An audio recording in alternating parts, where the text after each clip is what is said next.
In this video, I'll show you how you can convert your PowerPoint to a video inside of Canva. So what you need to do is first go to canva.com and log in or create an account. You can do this for free, but make sure you've got your PowerPoint file. So as you can see, mine is here. It is a PowerPoint file.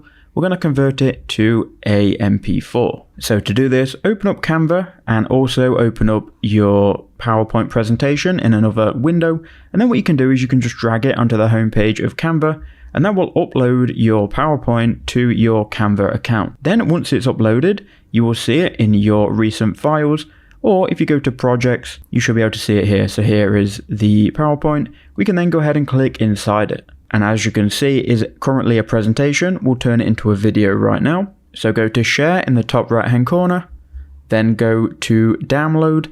Then you can download it as a MP4 video. So go to the drop down and click MP4.